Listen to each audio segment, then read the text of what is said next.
नमस्कार दोस्तों, स्वागत है आप सभी का हमारे YouTube चैनल झारखंड दृष्टि में। दोस्तों, आज की इस वीडियो में हम बात करने वाले हैं बिहार सचिवालय सहायक की जो नई वैकेंसी आ रही है, BSSC CGL थर्ड की जो नई वैकेंसी आ रही है 2022 की, उससे संबंधित पॉइंट को हम लोग इस वीडियो में चर्चा करेंगे।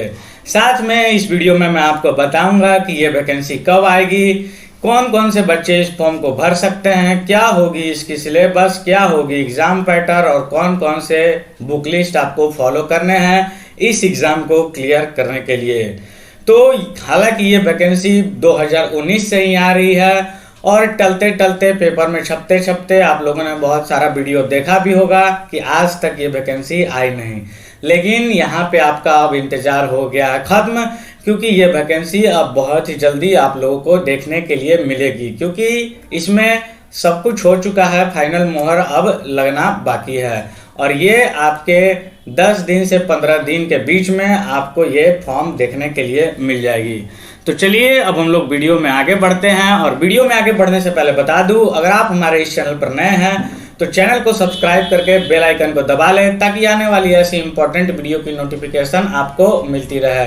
इस चैनल पे आपको बिहार और झारखंड से संबंधित जितने भी एग्जाम होते हैं उनकी सारी नोटिफिकेशन, अपडेट और उनके जो भी सिलेबस और एग्जाम में जो भी प्रश्न पूछे जाते हैं उनसे रिलेटेड यहाँ पे क्वेश्चन डिस्कस कराए जाते हैं। तो चलिए आज की वीडियो स्टार्ट करते हैं और देखते हैं बिहार SSC CGL जो वैकेंसी आने वाली है उसकी एग्जाम पैटर्न क्या होगी। ठीक है, तो सबसे पहले तो आपको बता दूं कि कौन से बच्चे इस फॉर्म को भर सकते हैं। जो भी बच्चे ग्रेजुएशन कर चुके हैं किसी भी मान्यता प्राप्त यूनिवर्सिटी से, उन सभी बच्चे इस फॉर्म को भर सकते हैं।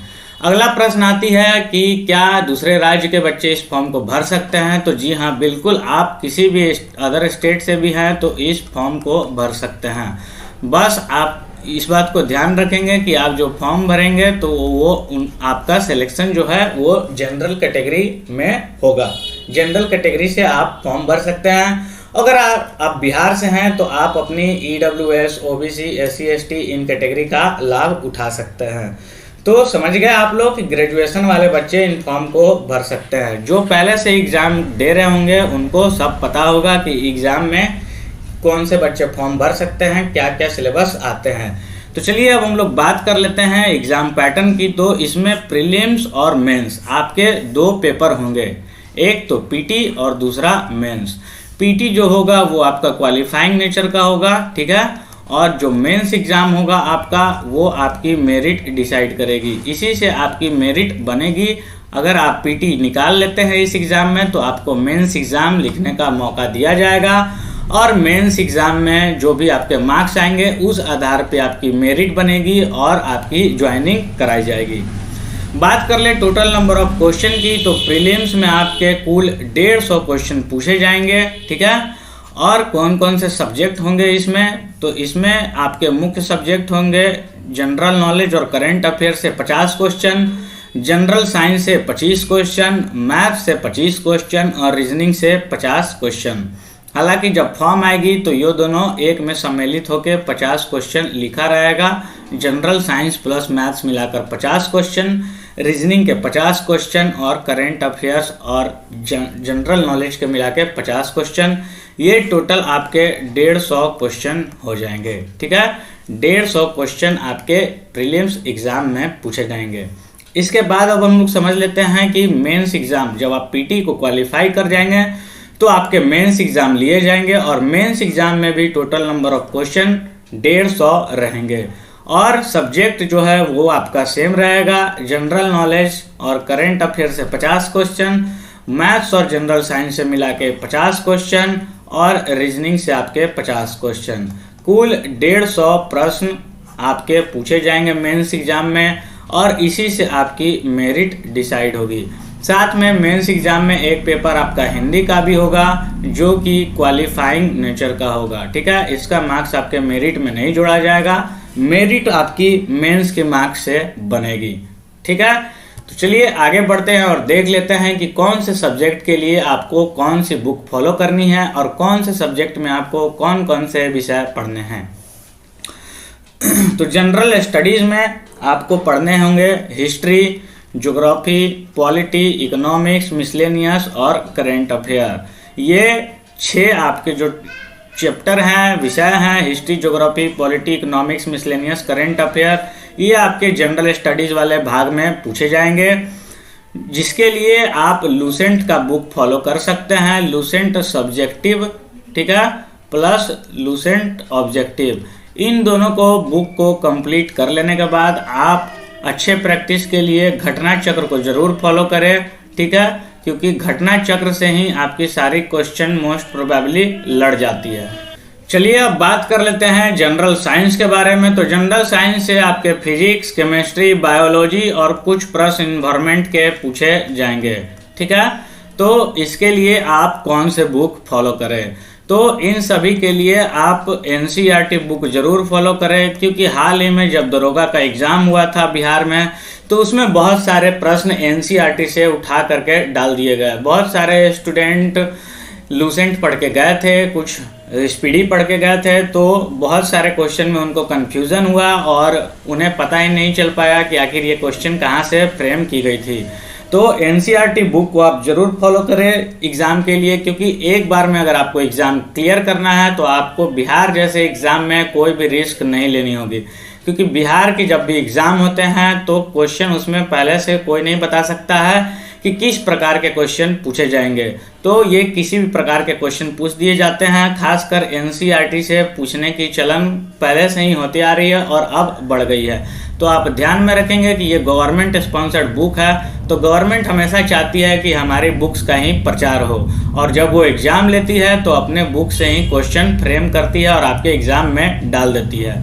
तो आप जनरल साइंस के लिए फॉलो करेंगे एनसीईआरटी प्लस रेलवे की स्पीडी के जो बुक आती है उसको आप लोग फॉलो कर सकते हैं। ये हो गई हमारी साइंस की बात, जिससे 25 क्वेश्चन आने हैं और जनरल स्टडीज से आपके 50 क्वेश्चन आने वाले हैं। अब बात कर ले कि मैथ्स के लिए आपको कौन कौन से बुक फॉलो करनी है और रीजनिंग के लिए आपको कौन कौन सी बुक फॉलो करनी है। तो रीजनिंग के लिए आप एसएससी की रीजनिंग फॉलो कर सकते हैं अगर आप टॉपिक वाइज सॉल्व करना चाहते हैं। नहीं तो आप केवल सेट प्रैक्टिस करेंगे तो आपकी ये रीजनिंग ठीक हो जाएगी और आप रीजनिंग में ज़्यादा से ज़्यादा स्कोर कर पाएंगे। वहीं बात कर ले कि मैथ्स की, तो मैथ्स में आपके अरिथमेटिक से सारे प्रश्न पूछे जाते हैं। एडवांस से अभी तक देखे नहीं गए हैं प्रश्न, अरिथमेटिक से पूछे जाते हैं। तो अरिथमेटिक के लिए आप लोग एसएससी सीजीएल की जो भी प्रीवियस ईयर क्वेश्चन हैं उनको बार बार प्रैक्टिस करें। साथ में आप अगर एनटीपीसी ग्रुप डी का सेट लगाते हैं तो आपको ये प्रैक्टिस करने की भी ज़रूरत नहीं पड़ेगी, वो आप लगाते रहें, वो उतना इनफ है आपके एग्ज़ाम में। लेकिन आप चाहते हैं कि 25 में से 25 स्कोर कर ले, तो आप एसएससी सीजीएल की प्रीवियस ईयर क्वेश्चन को सॉल्व कर सकते हैं।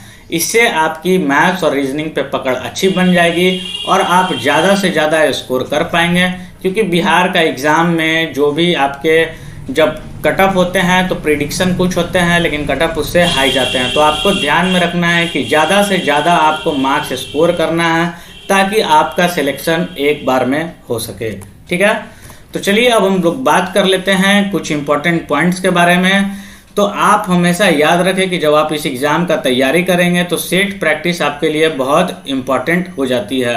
आप डेली एक सेट ज़रूर प्रैक्टिस करें, एक सेट की प्रैक्टिस करें। आप प्रीवियस ईयर क्वेश्चन को एनालाइज करें कि प्रीवियस ईयर क्वेश्चन में किस तरह के प्रश्न पूछे गए, कहाँ से प्रश्न पूछे गए, आपकी वीक पॉइंट क्या है, आपकी स्ट्रॉन्ग पॉइंट क्या है, इस बात का आपको ध्यान रखना है। जब आप प्रीवियस ईयर क्वेश्चन को देखते हैं तो आपको एक अच्छी समझ बन जाती है एग्ज़ाम के बारे में कि एग्ज़ाम में कैसे क्वेश्चन तैयार किए जाते हैं और किस किस पार्ट से आपके प्रश्न पूछे जाते हैं। और जब आप सेट प्रैक्टिस करते हैं तो एग्ज़ाम में क्या होता है कि बहुत सारे क्वेश्चन में आपको कन्फ्यूजन हो जाता है कि ए भी लग रहा है, बी भी लग रहा है, सी लग रहा है, तो अब क्या किया जाए।